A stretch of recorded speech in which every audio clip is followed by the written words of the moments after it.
Hi, Jeremy. Great to see you again. Hi, Marcia. Long time no see. So today we're going to be talking about the meat of history, namely sources. Good. So my students probably know by now what the difference between a primary and a secondary source is, but just in case, I'm going to just briefly remind all of us. So a primary source is kind of any source that we can think of, and it could be an artifact, it could be something in writing, it could be an image, it could be an audio file that is from the contemporary period. There we go, primary source in creation. I Yes. just made a primary source. Excellent. It's from the period that we're studying. So right now we'd have to study us in Yeah. order for that to be a primary source. And anything that anybody is writing on the basis of these primary sources about a past event then becomes a secondary source. Secondary because it is relying on something else. All right, we've got that done. Okay. What, Jeremy, do you think are like really exciting sources that perhaps we don't engage with as often as we could in history? Wow. Well, I would say that young people have really blown this up. I mean, I think that for a very long time, historians were very conventional. I mean, that they relied on printed textual material for their work. To some extent, they got into some what we call manuscript material, correspondence, secret reports. There the other kinds of sources like that, but they were largely written and written for a conversation with other people or even oneself in the case of diaries that we use a lot. I would say that the explosion now is, let's say, graphic. To some extent, even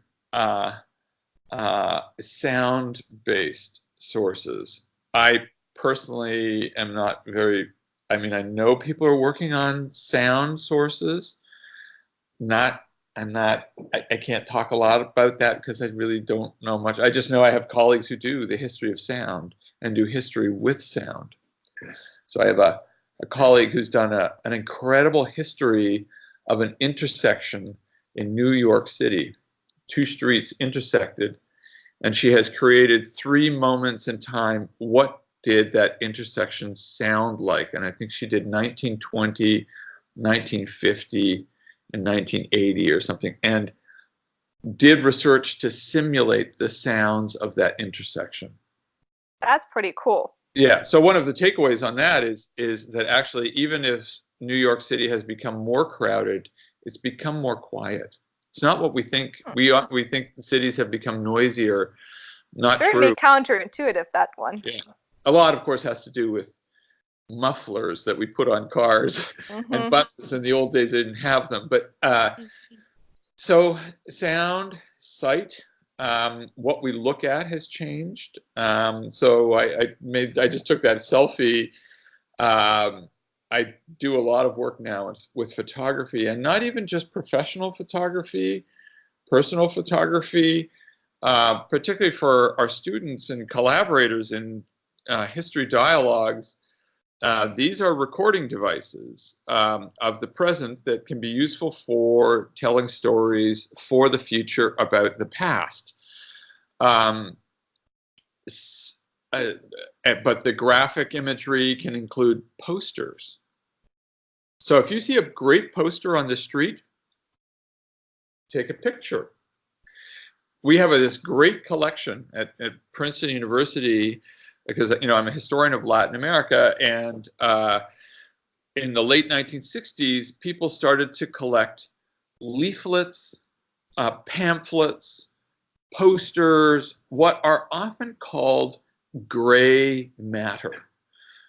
These are on paper printed materials, but they're never published. They were never meant as for publication. That's the stuff that just gets thrown in the trash bin. right at the end of the day? Well, people started to collect these in major cities of Latin America, bundled them together, sent them to Princeton, starting in I think it was just 1969. And so from 1969 all the way to 2019, we have this massive collection of gray matter about street politics, street society, street culture in the major cities of Latin America. And it's an amazing collection of, yes, of posters, of comic strips, of things you would never think of using. And now it allows us to tell a story about Latin America that would have been inconceivable if all we had were, the traditional printed sources. So when I think of new kinds of primary sources that people are using more, particularly younger generations that are more visually conscious than older people like me, I think of graphic sources.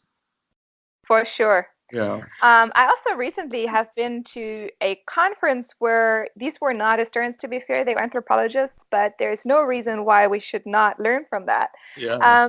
And they were using Facebook as a means to not only understand relationships between, this was diasporas, but actually also their histories, because they were looking into Facebook groups who themselves reflected upon their histories back in their country of origin, posted lots of pictures from there, and then kind of though found themselves all in a permanent diaspora. And that was a really, really interesting source, one that, the traditional historian would probably not consider, but Facebook, any kind of chat rooms, any diaspora group conversations online are really fantastic sources to not only understand the relationships, but also the kind of own memories and their own points of views about how they would like to remember and depict their past. So loads of things on the internet.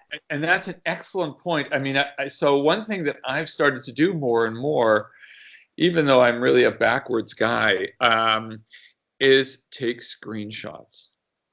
Yep. In a second, you have to be really careful about what you're doing with the screenshots, but oftentimes people's conversations about something are taking place online.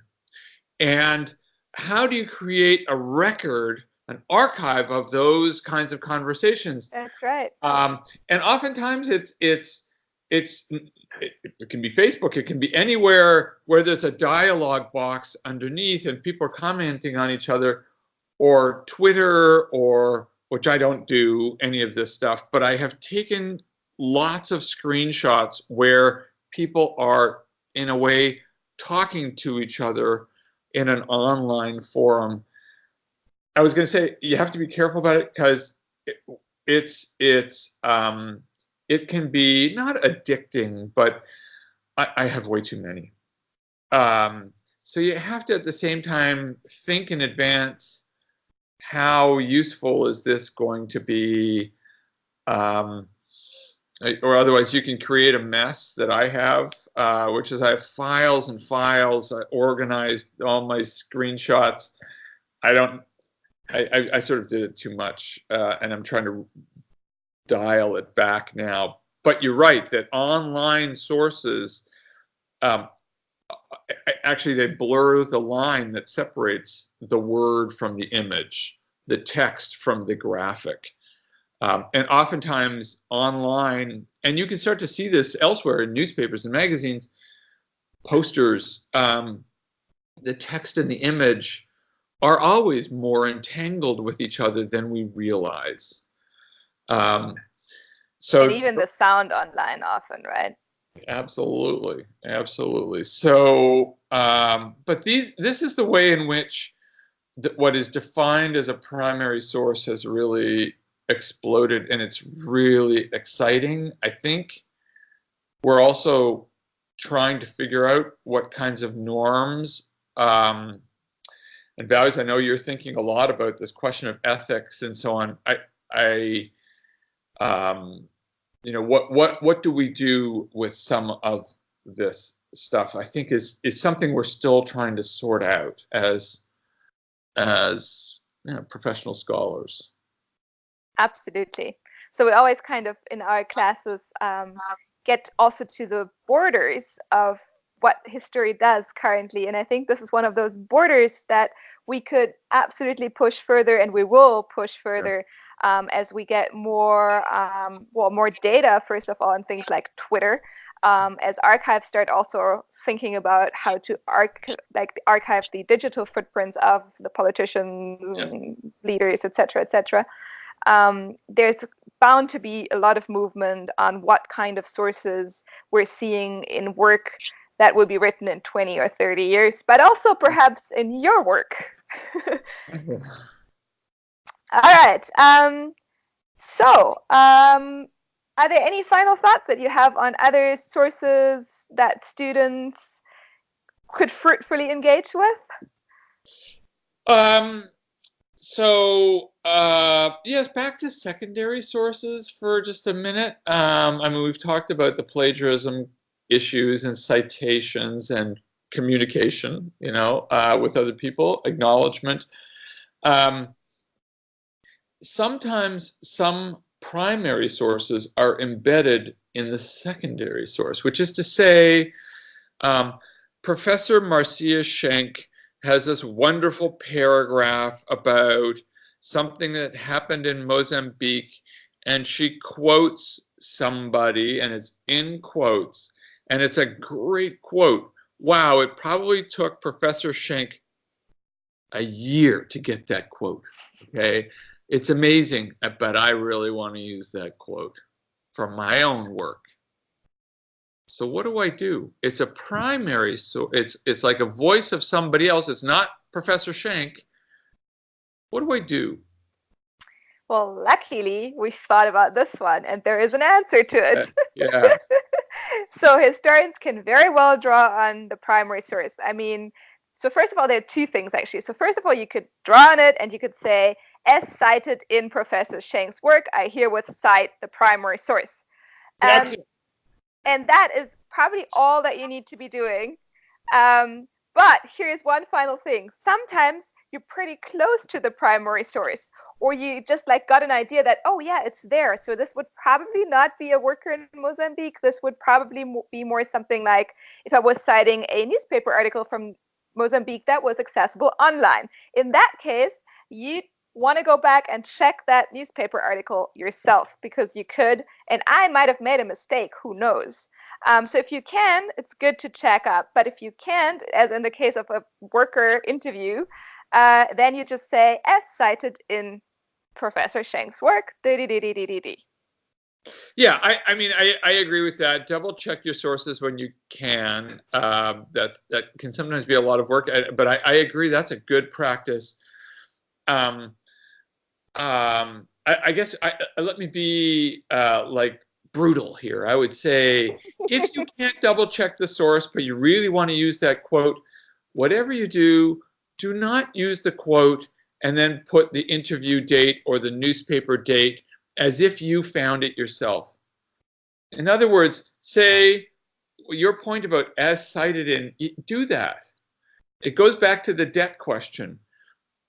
Recognize that Marcia Schenk did that research and got that quote. Now you can use it. We borrow all the time. It's a totally interdependent enterprise, what we are doing here. The more you acknowledge your dependence on others, the more people will acknowledge you. But if you are going to use Professor Schenk's quote, recognize her. It doesn't take away from the power of the narrative that you're creating. So, and yet it's a primary source. So it's a primary source that comes to you, or it's a voice of the time that comes to you thanks to all that incredible, wonderful, endless amount of work that Professor Schenk put into her research. So some of the lines are a little bit blurry. Think about your sources when you're using them. Don't be afraid to acknowledge your dependence on people at all. That's a good thing.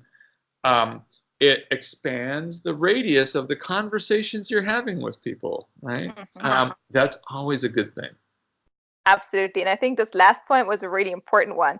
So lots of things that we are discussing kind of in schematic points of views, there's always a gray line, and things are usually not separated that neatly from one another as we kind of, for pedagogical purposes, portray things. And the idea that there can be primary sources within secondary sources really illustrates that very, very well, I think. Yeah, so I hope we've given you all a lot of ideas of what other sources you could use and how you could use them in addition to the readings that you've done for this session. And I look forward to continuing these conversations next time. Bye. Take care. See you, Marcia.